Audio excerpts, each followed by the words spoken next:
gloire est à toi. Nous sommes là à cause de ton nom, de ta présence. Saint-Esprit, nous te cédons la première place. Prends la première place. Que tu mettes le sceau à la parole. Que ta parole soit gravée sur nos esprits.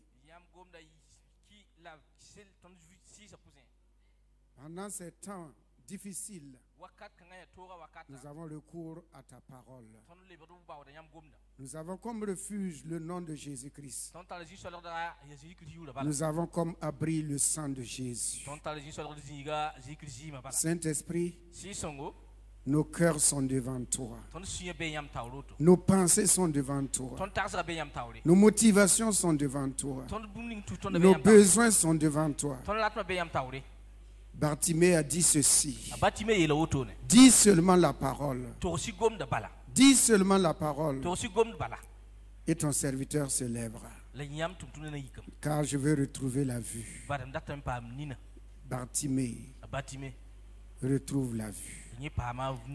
Le centurion romain a dit, Jésus, tu es roi. Tu es une autorité. Reste là seulement. Et dis la parole. Dis la parole. Et mon serviteur se lèvera. Dis ta parole. Dis ta parole ce matin. Saint-Esprit, dis ta parole. Et tous, nous nous mettrons debout pour le combat de la foi, pour renverser les murs de Jéricho, pour combattre les Goliaths et les Philistins, et être comme les David, être comme les Josué, être comme les Salomon, être comme les Ézéchias, être comme Paul, être comme Timothée, être comme Luc. Père juste, que ton peuple reçoive ta bénédiction ce matin. Dans le nom de Jésus. Amen. Amen. Alléluia. Je vous salue dans le nom de Jésus-Christ. Que la grâce de Dieu soit avec chacun d'entre nous. Alléluia. Amen. Voici, la grâce de Dieu nous a conduits jusqu'ici. Et je voudrais qu'ensemble nous disions merci au Seigneur pour le retour du pasteur Jean Wedroro qui pendant quelque temps a été malade. Vraiment, Dieu lui a fait grâce. Il est revenu. Que le Seigneur continue de le restaurer. Dieu a eu compassion de nous afin que nous ne soyons pas dans le deuil.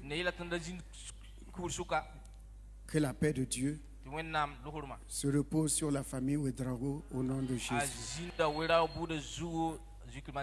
Amen. Amen. Ouvrons la parole de Dieu dans le livre de Jean, au chapitre 3. Vivre sous le nouveau régime du Saint-Esprit. Vivre sous le nouveau régime du Saint-Esprit.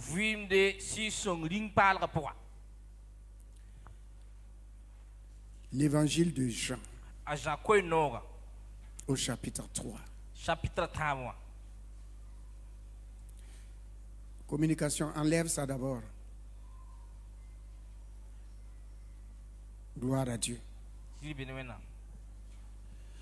Dans nos familles, ou bien individuellement même, mariés ou célibataires, souvent dans les familles, on demande au chef de famille qu'est-ce qu'il veut manger. Quel est le repas que tu veux manger? Ou bien il y a des familles où le menu est déjà établi.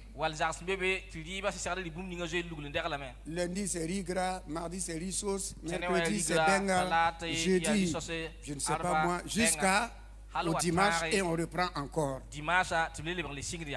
Au petit séminaire, on connaissait le régime par cœur. On sait qu'aujourd'hui c'est riz sauce, c'est riz gras, c'est benga. Donc on connaît ça par cœur. Et l'homme souvent, ou la femme dit souvent, je veux préparer tel repas.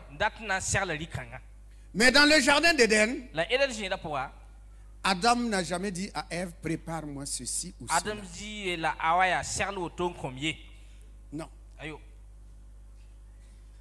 Ève ne demande pas non plus à Adam, qu'est-ce que tu veux que je prépare? Pourquoi? Parce que Dieu avait tout préparé.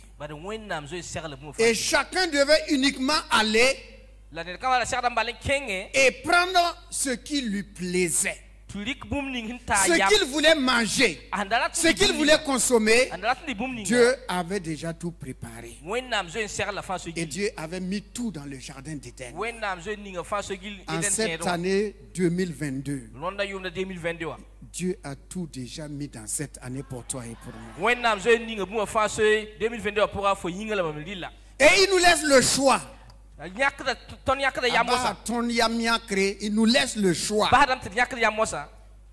Tu prends ce que tu veux.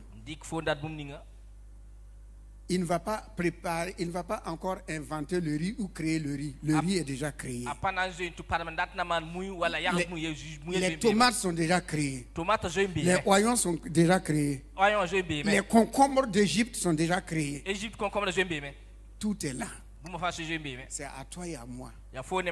Par la main de la foi, notre confiance en Dieu, notre assurance dans la parole de Dieu, il dit, si tu te soumets à moi, si tu écoutes ma parole, tu mangeras les meilleurs repas de ce monde-là.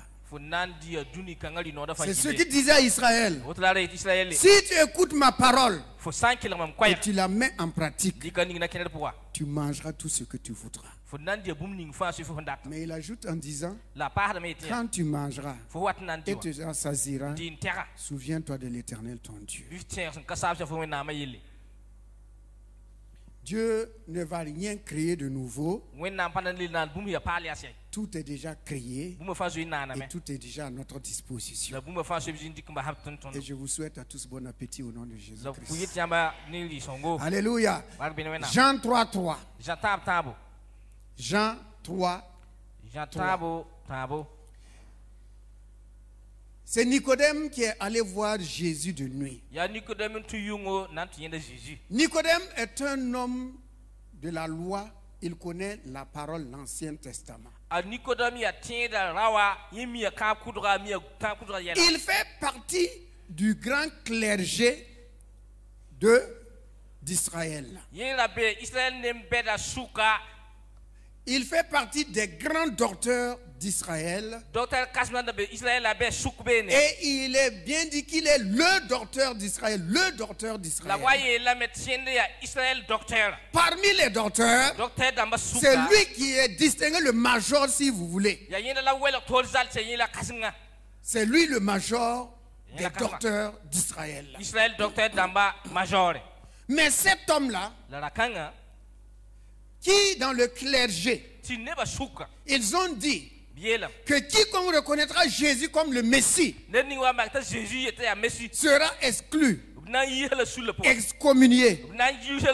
Il n'aura plus droit à mettre les pieds à la synagogue. Mais cet homme, il s'est assis. Il est rentré au-dedans de lui-même. Il a regardé. Il a considéré les enseignements de Jésus. Les miracles que Jésus faisait. Et cet homme, quand il ouvre la bouche pour parler, il dit des choses qui pénètrent dans l'homme intérieur. Ça ne fera pas l'intelligence. Non, c'est au-dedans du cœur que ça brûle, ça consume. Ça amène de l'espérance. Il a entendu que cet homme nommé Jésus, on a amené une prostituée, ou du moins une femme qui a été prise en flagrant d'adultère.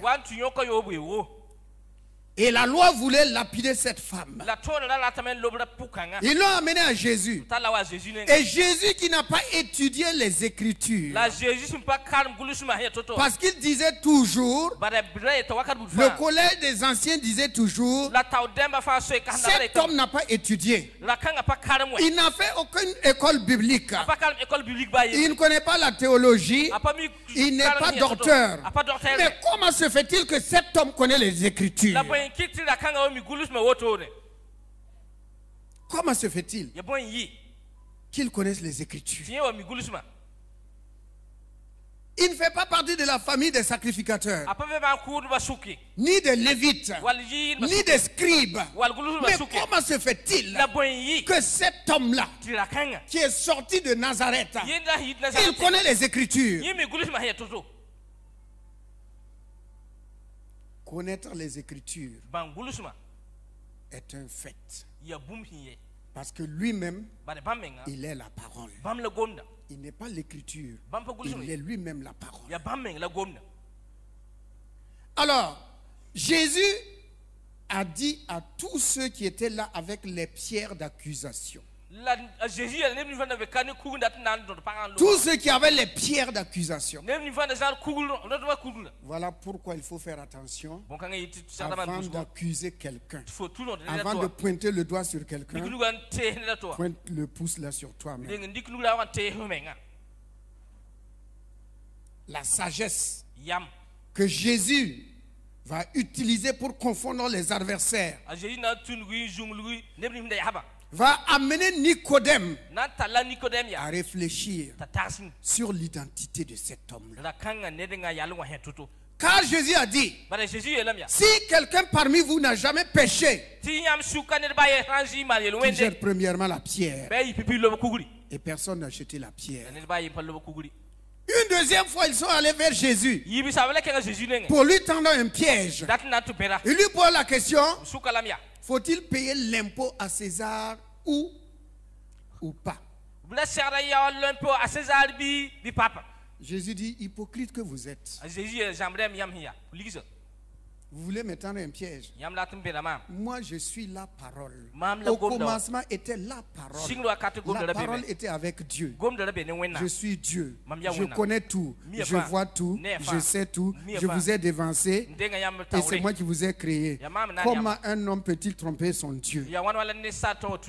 Vous voulez me tromper, moi, Dieu? Je vous connais. Je connais qui vous êtes. Car l'Écriture dit ceci, que Jésus n'avait pas besoin qu'on lui parle d'aucun homme parce qu'il connaît tous les hommes. Jésus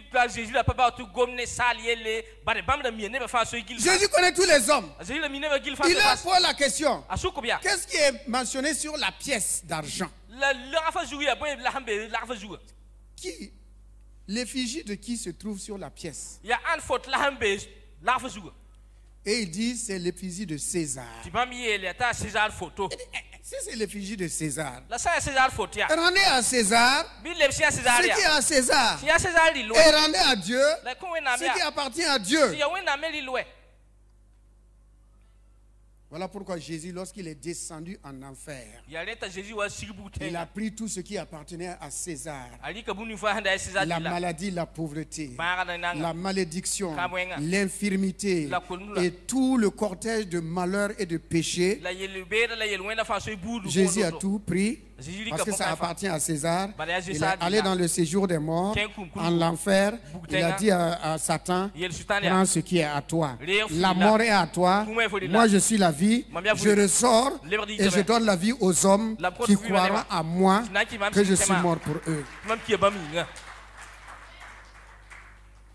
Alors, Nicodème va aller voir Jésus en cachette. La nuit.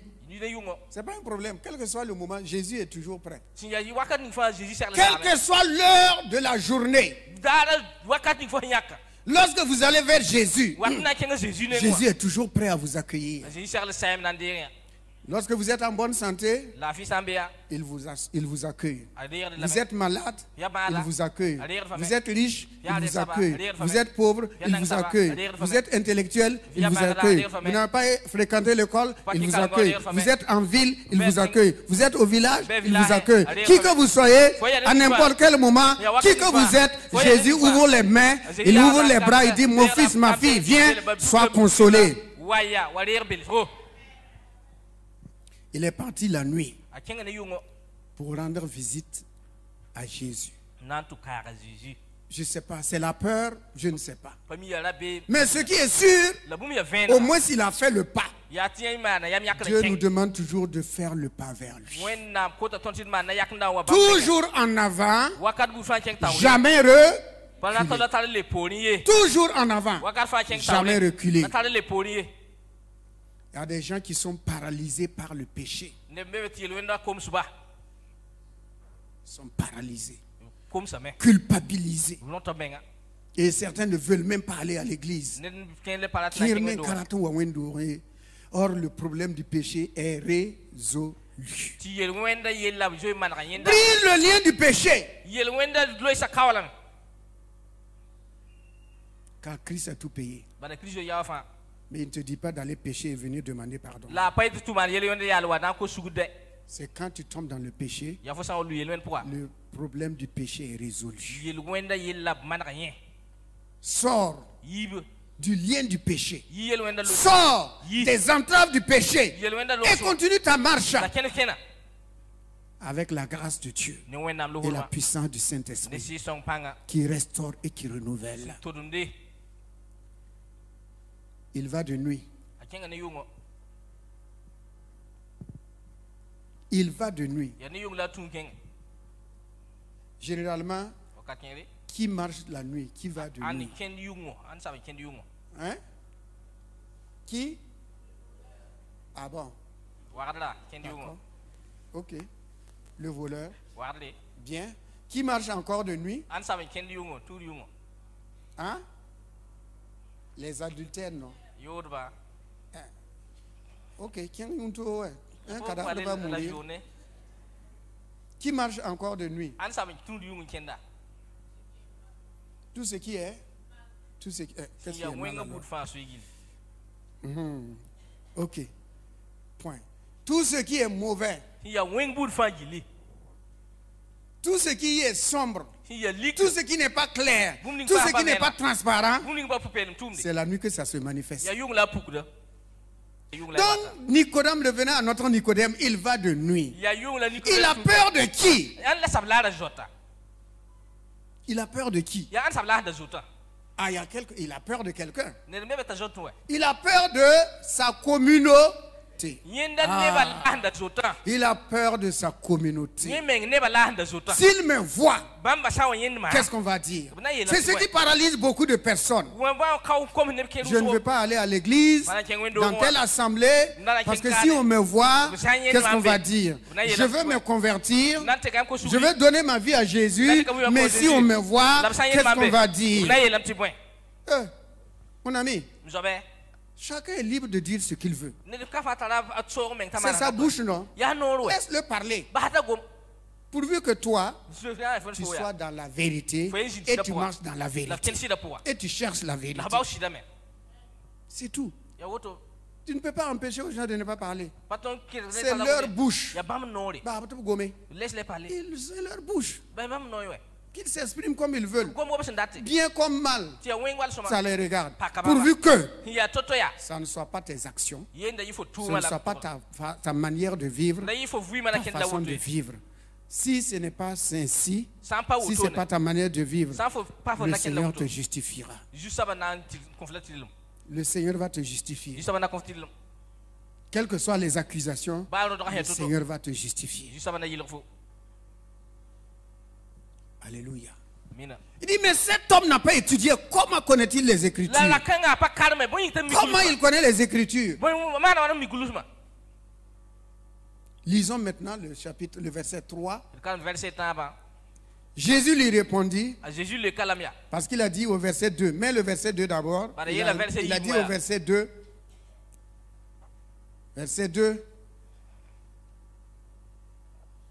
Car personne ne peut faire ces miracles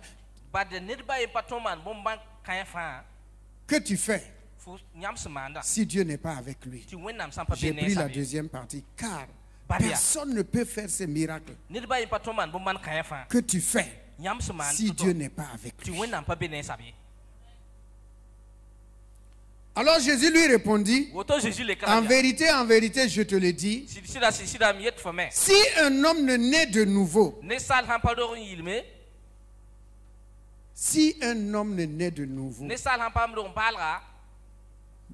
ou bien Nisal sans calibre doré, il ne peut voir le royaume de Dieu.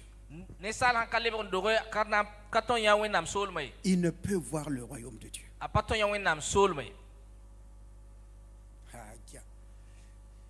Un instant, considérons la vie que nous menons.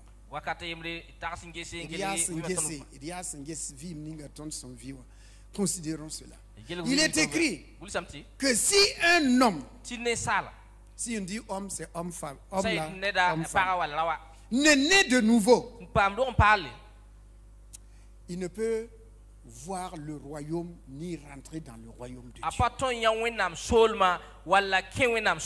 Il y a une porte d'entrée pour venir dans ce monde.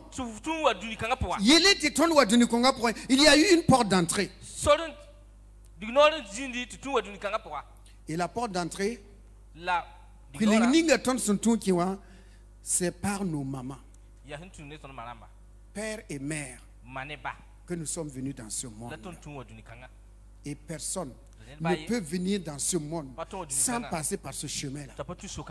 Ça n'existe pas. C'est ce qui a trompé les Juifs qui attendaient le Messie. Ils ne pensaient pas que Dieu pouvait venir dans la chair humaine. Voilà pourquoi ils disent que Jésus, nous connaissons son père, nous connaissons sa mère, ses frères sont au milieu de nous, ses sœurs sont parmi nous.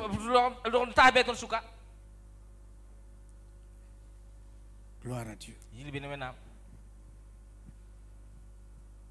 Oui, Dieu est passé par une femme. Par une femme. Comme chacun d'entre nous est passé par une femme. Lorsqu'on parle de la Trinité, que le Père, le Fils et le Saint-Esprit, les gens veulent mettre le Père ici, le Fils ici, le Saint-Esprit ici. Ça fait un sacré triangle. Qui est premier, qui est deuxième et qui est troisième?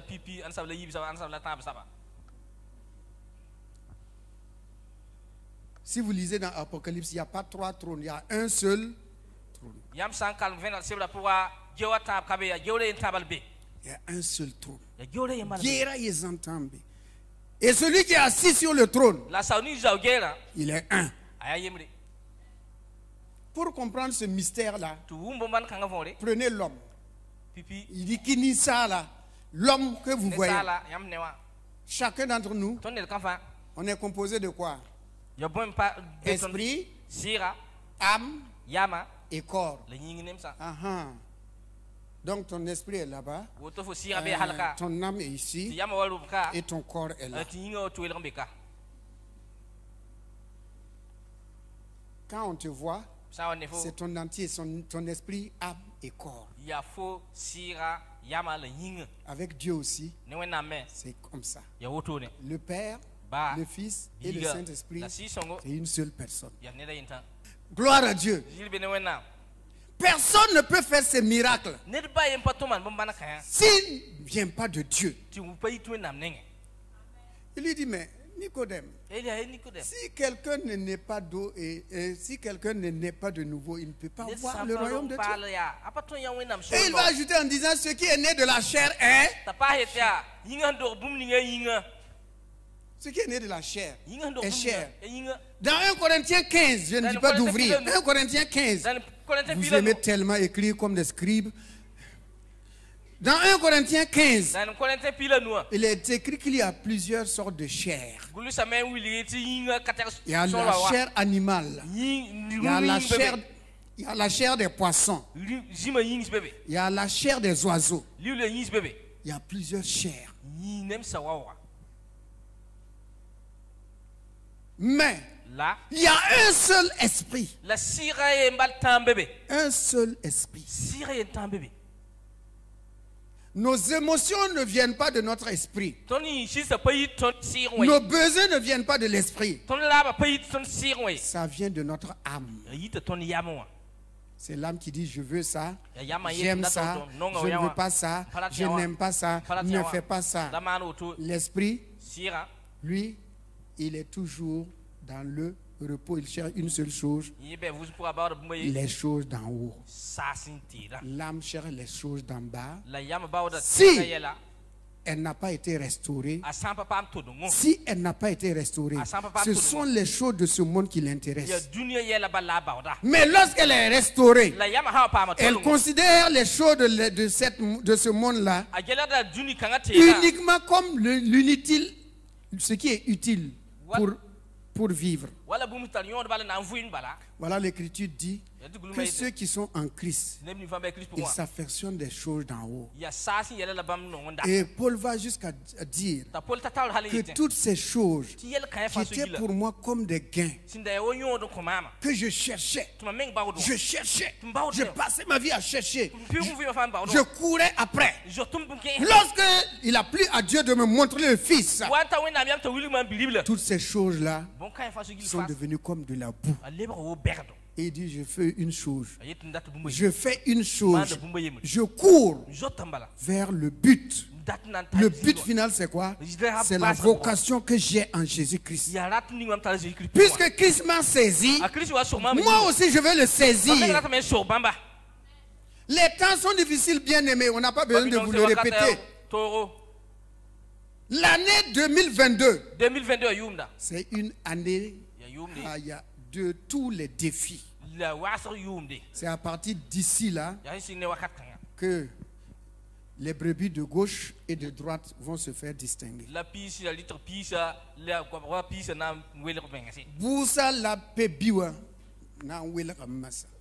Et Jésus va secouer l'arbre. Les mauvais fruits vont tomber. Accroche-toi, mon frère. Accroche-toi, ma soeur. Cherchons les choses d'en haut, où Christ est assis à la droite du Père. Cherchez premièrement le royaume de Dieu et ça. Et tout le reste vous sera donné. Tout le reste vous sera donné. À quoi sert à l'homme de gagner le monde entier s'il perd son âme? Il est écrit, travaillez à votre salut. Travaillez à votre salut. Travaillez à ton salut. Travaille pour le salut de ton âme.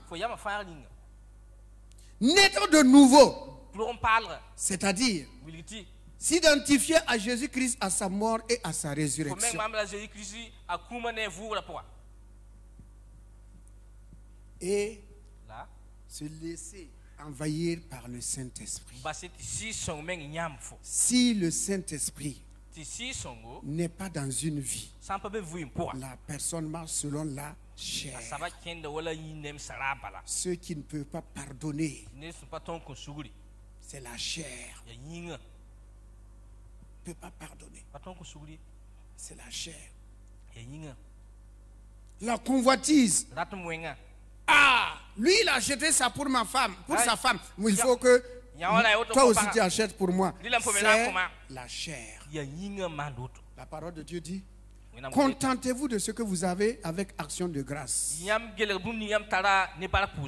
Ce que tu as, il y a quelqu'un d'autre qui veut avoir. Et toi aussi tu veux pour quelqu'un d'autre. Donc Jésus dit, contentez-vous de ce que vous avez et rendez grâce à Dieu. Et rendez grâce à Dieu. La loi de l'esprit de vie. Romains 8. Chapitre 1, verset 1 et 2. Romains 8. Car la loi de l'esprit de vie. Non, Romains 8, verset 1, 2, pas 14 d'abord. Romains 8, verset 1, 2. Après, on va aller à Romains 8, 14. Romains 8. Il n'y a donc maintenant aucune condamnation pour ceux qui sont en Jésus Christ. En effet, la loi de l'esprit de vie, il y a une loi qu'on appelle la loi de l'esprit de vie. Vim sira. Donc il y a la vie de la chair. Yinga vimbeme. Et il y a la vie de l'esprit. Il y a la vie de la chair. La chair réclame toujours ce qu'il y a dans ce monde. La chair réclame toujours cela. Je veux la voiture, je veux la maison, je veux ceci. Pendant ce temps, l'esprit dit, je veux adorer Dieu, je veux louer Dieu, je veux célébrer Dieu. Il y a une loi. Donc, on peut dire deux lois. Il y a la loi de la mort et il y a la loi de la vie. La loi de la mort conduit toujours à la mort. La loi de la mort conduit toujours à la mort.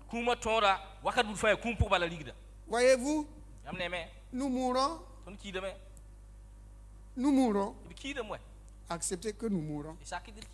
Et le meilleur repas qu'il nous a donné, c'est le corps et le sang de Jésus-Christ. Il a dit dans sa parole que personne ne doit consommer du sang. Personne. Ceux qui aiment les boudins là, il y a du sang dedans. Ah oui. Il y a du sang dedans. Dieu dit on ne mange pas le sang d'un animal. On ne consomme pas le sang d'un animal.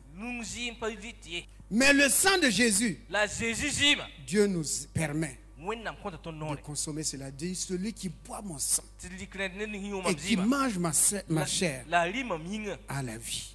Voici la loi de l'esprit de vie. En Christ Jésus, son corps et son sang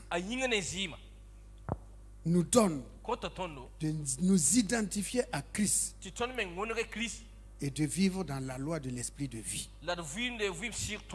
Car la loi de l'esprit de vie en Jésus-Christ nous a affranchis de la loi du péché et de la mort.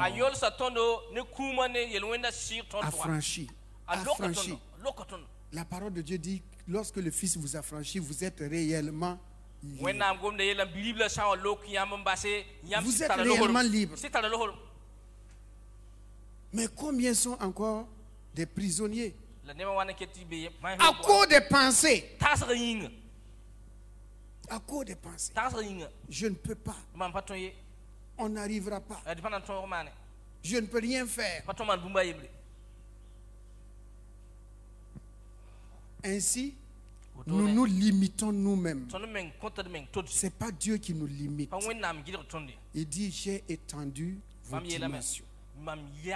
Vos horizons, je les ai étendus. Mais c'est vous qui vous limitez. C'est nous qui nous limitons.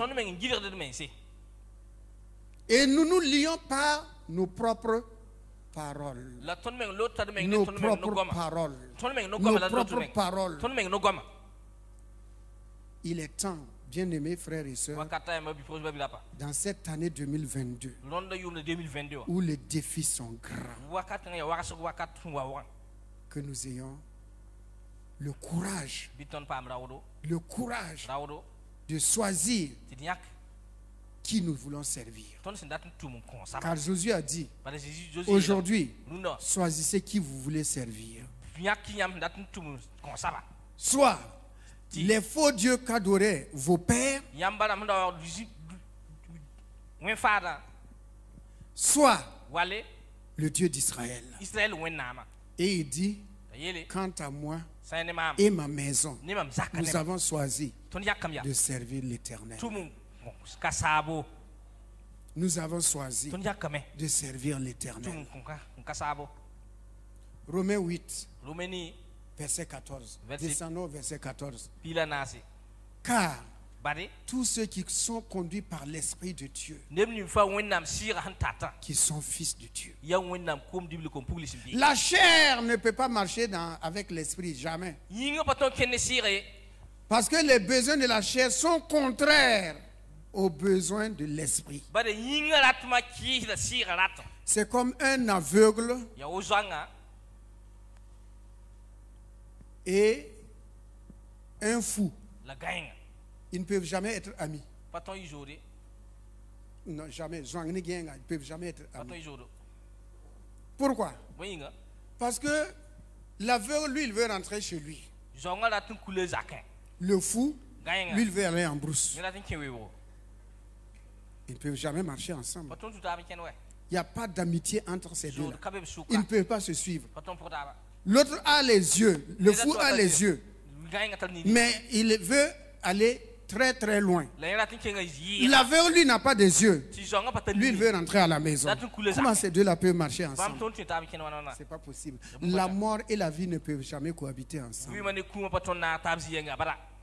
Jamais. La lumière et les ténèbres ne peuvent jamais cohabiter ensemble. Jamais.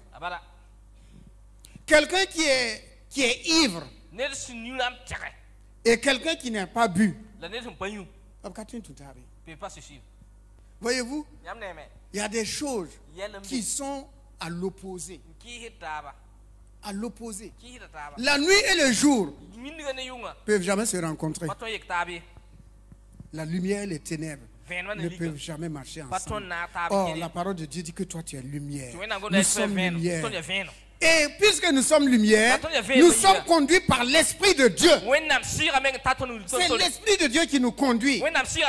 Ce n'est pas Satan qui nous conduit. Ce ne sont pas les démons qui nous conduisent. Ce ne sont pas nos sentiments. Ce ne sont pas les sorciers. Ce ne sont pas les magiciens. Ce ne sont pas les marabouts. Mais c'est la loi de l'Esprit de vie en Jésus Christ. À tous ceux qui sont conduits par l'Esprit de Dieu, qui sont fils de Dieu. Ils ont été affranchis de la loi du péché et de la mort. La loi du péché et de la mort. Alors nous terminons avec Actes. Le livre des Actes, Acte 5, à partir du verset 12.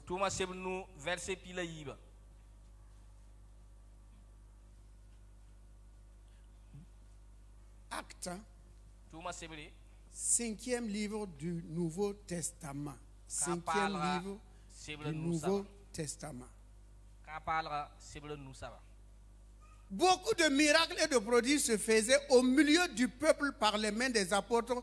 Ils se tenaient tous les jours au portique de Salomon.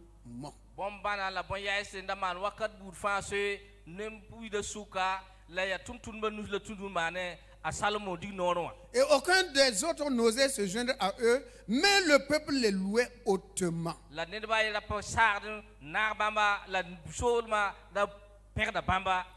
Le nombre de ceux qui croyaient au Seigneur, hommes et femmes, augmentait de plus en plus. En sorte qu'on apportait les malades dans les rues et qu'on les plaçait sur des lits et des couchettes, afin que lorsque Pierre passerait, son ombre au moins couvrit quelqu'un d'eux.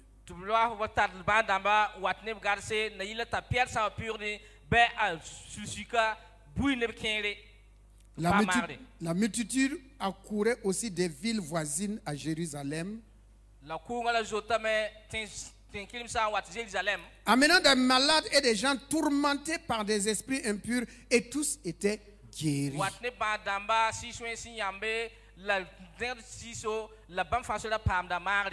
Que Dieu bénisse sa sainte et divine parole. Alléluia, amen. Bien-aimés dans le Seigneur, la loi de l'esprit de vie, la vie de l'esprit, doit faire de telle manière que les gens accourent vers nous. Le peuple accourait vers les disciples. Aujourd'hui, c'est nous qui allons vers les gens. On appelle évangélisation porte à porte ou évangélisation plein air. Pourquoi? Regardez ici. Ils n'ont pas fait de campagne d'évangélisation. Ils ne sont pas allés de porte en porte. Mais la vie de l'esprit en eux, la vie de l'esprit en eux, leur comportement, les signes et les prodiges, leur enseignement, ce qu'ils donnaient au peuple, ce que le peuple écoutait, ce qui sortait de leur bouche et de leur cœur, amener les gens à sortir de leur maison, de leur confort, abandonnant leur travail, leurs activités, et ils allaient toujours au portique de Salomon. Au portique de Salomon pour écouter ces hommes en apportant des malades, des gens qui étaient tourmentés par des esprits mauvais. Et la parole de Dieu dit que tous étaient guéris. C'est ça. La vraie église où le Saint-Esprit est en contrôle. Aujourd'hui, nous inventons de l'onction. Que l'onction? L'onction est là. Où? Et pour dire, montrer que l'onction est là, il dit que danser pour le Seigneur, mon ami. Allez, sauter pour le Seigneur. Ce n'est pas le saut qui amène l'onction. Ce n'est pas la danse qui amène l'onction. Levez-vous, on va danser pour le Seigneur. Ce n'est pas se mettre debout qui amène l'onction. L'onction est la manifestation du Saint-Esprit. Ça ne s'invente pas. Ça ne s'invente pas. On n'a pas besoin de dire aux gens, levez les mains, prosternez-vous. Non. Mon ami, la puissance du Saint-Esprit va amener les gens à se prosterner pour adorer Dieu. Comme au temps d'Élie. Élie a dit, si l'Éternel est Dieu, suivez-le. Si c'est Baal qui est Dieu, suivez Baal. Et il a posé l'offrande, le sacrifice. Il a levé la voix. Il dit, Éternel, montre aujourd'hui que c'est toi qui es Dieu. Et le feu est descendu, consumant le sacrifice. Personne n'a demandé au peuple de se prosterner. Tout le peuple s'est mis à genoux. Ils se sont prosternés et ils ont crié, c'est l'Éternel qui est Dieu. C'est l'Éternel qui est Dieu. C'est l'Éternel qui est Dieu. C'est l'Éternel qui est Dieu. Dieu, dans sa compassion, visite nos églises aujourd'hui par de petits miracles. Il a compassion de nous. Souvent, il guérit maux de tête par là. Palu. On dit que Dieu a fait un miracle. J'étais malade, j'avais le palu. Et Dieu a fait un miracle.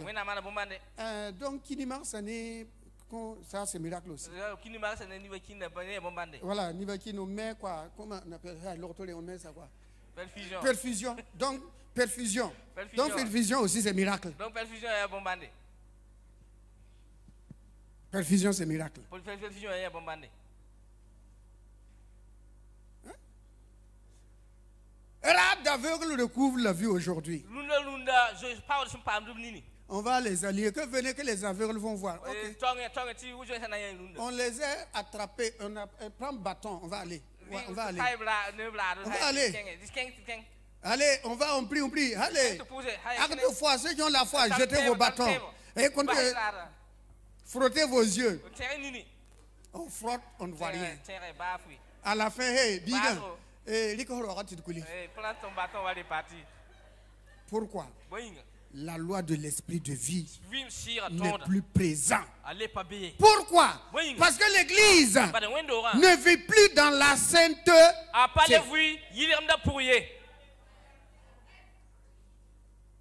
L'église ne vit plus dans la sainteté. La corruption est dans l'église.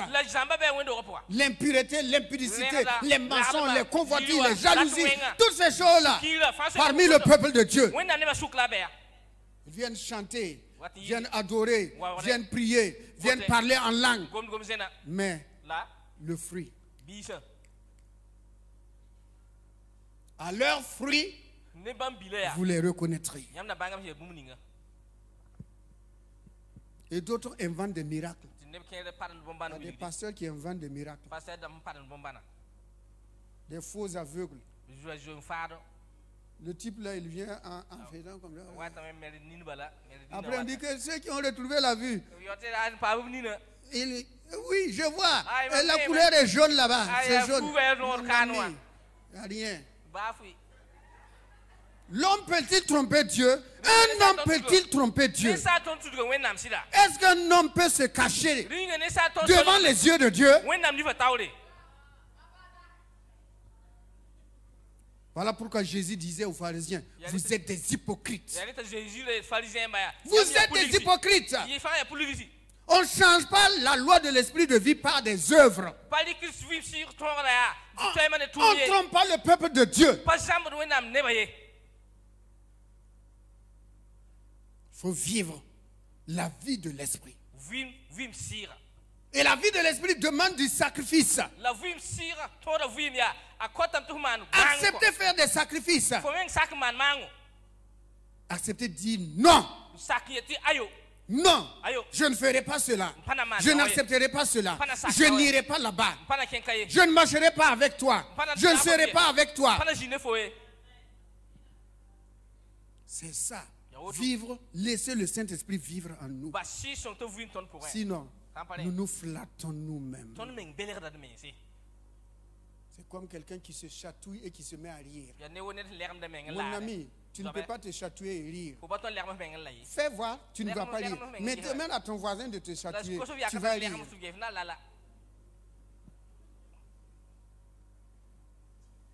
Revenons à la parole. Et ne nous bornons pas à dire non, Christ a payé le prix. Christ a payé le prix. Il y a quelqu'un qui disait que les chrétiens évangéliques divorcent aujourd'hui plus que des pasteurs même qui divorcent. Et Mihali. Des pasteurs même qui divorcent. Des chrétiens qui divorcent.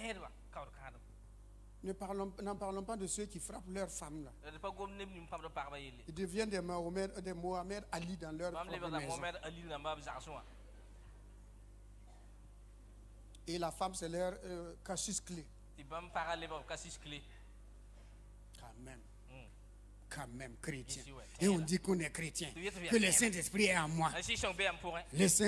Le Saint-Esprit est là. Le Saint-Esprit est là. Ah, le diable dit à ces démons-là. Le Saint-Esprit est avec lui là. Allez-y, allez-y. Laissez-le, il va sortir. Laissez-le chanter. Quand il va sortir, attendons-le après l'église. Attendons-le après l'église. Il sort de l'église. Tu disais quoi à l'église? Le Saint-Esprit est là. Avec sa femme. Dans la voiture. Discussion. Discussion. Voilà. C'est ça que moi je n'aime pas avec toi. Ah bon, le Saint-Esprit est là. C'est ça que moi je n'aime pas avec toi là. Voilà le problème. Hein? Et là, pendant la Sainte Seine, je préfère que quelqu'un qui a péché ne prenne pas la Sainte Seine que quelqu'un qui ferme les yeux pour prendre la Sainte Seine. Tu prends la Sainte Seine, le corps et le sang de Jésus. Oh, tu sais ce que tu as fait. Mais comme on ne meurt pas comme au temps d'Ananias et Saphira, les gens se permettent de prendre ça sans une repentance profonde. On peut prendre la Sainte Seine si on a péché à condition de se repentir profondément.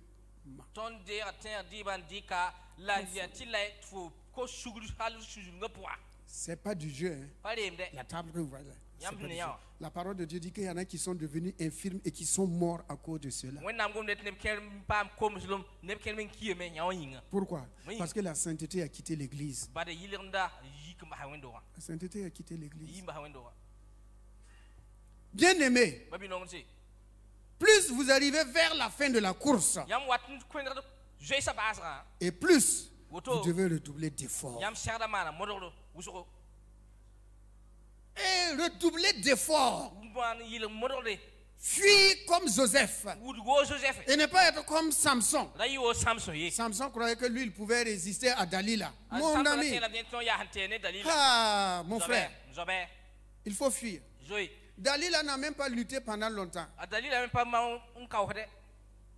Dalila a simplement montré une partie. Et Samson ne pouvait plus. Voilà pourquoi Joseph a dit, moi je préfère courir nu que de rester devant la femme de Potiphar. Si je reste ici, là, c'est la mort. Un cadavre va mourir.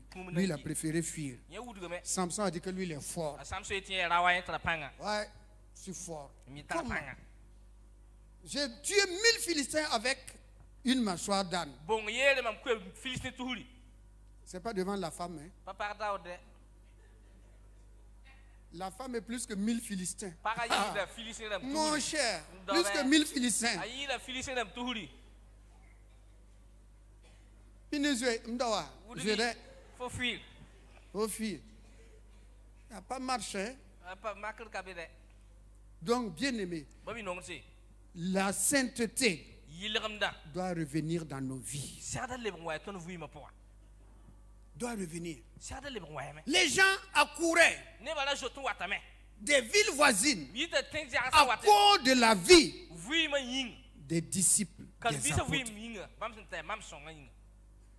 Okay. Donc voyez-vous, la vie chrétienne doit reprendre les anciens sentiers. Les anciens sentiers. Avant, si les jeunes voulaient femmes, ils venaient à l'église.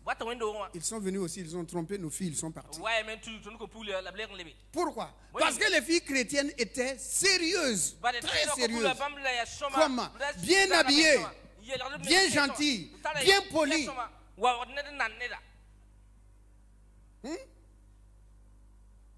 Come on, psst, mademoiselle. Psst. Et puis nos filles se retournent, il n'y a pas moyen. Mais aujourd'hui, tu veux pisse. Elle n'attend pas deuxième pisse. Hein?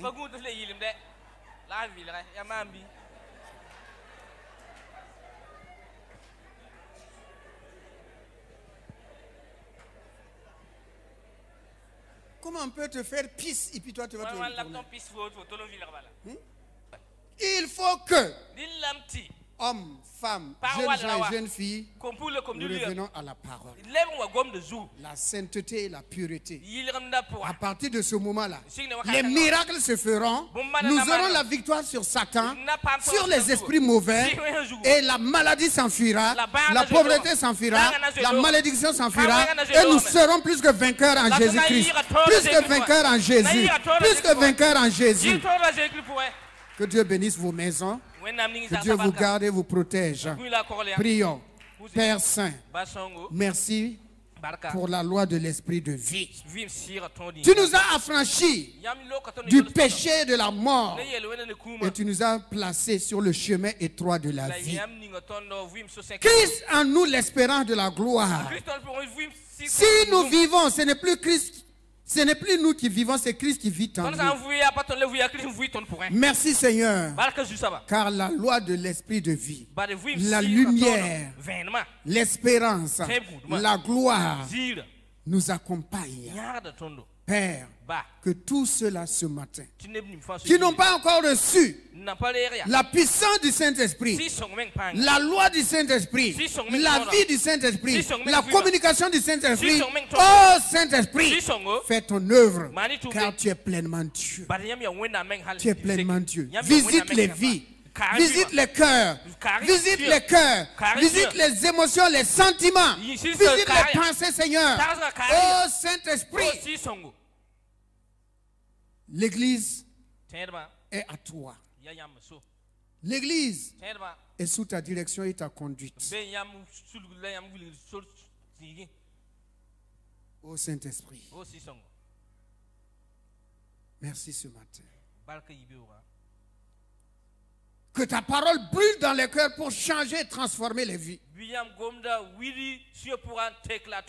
Donne à chacun et à chacune de prendre une décision. Une bonne décision.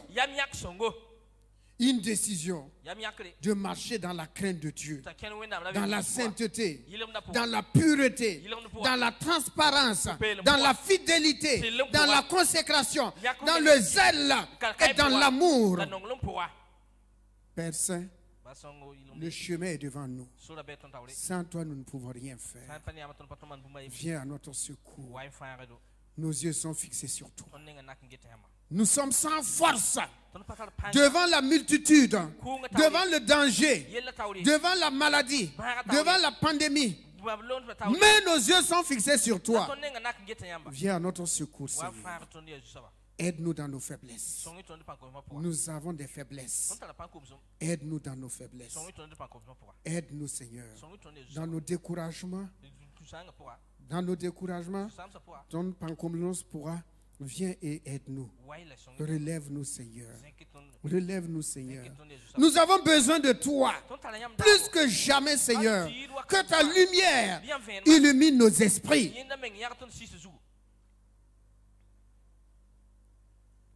Quand cette année 2022, nos pensées changent, nos comportements changent, nos attitudes changent, nos priorités changent, Seigneur. Que nous cherchons la vie éternelle. Que nous cherchons les choses d'en haut. Que nous cherchons que Christ règne dans nos vies. Que ta parole nous dirige comme la lampe, comme une lampe à nos pieds. Merci Saint-Esprit de ce que tu nous diriges et tu nous conduis vers la cité céleste où le Père règne. Honneur et louange te soient rendus pour ta bénédiction qui se repose sur ce peuple, sur l'Église tout entière, au nom de Jésus. Amen. Amen.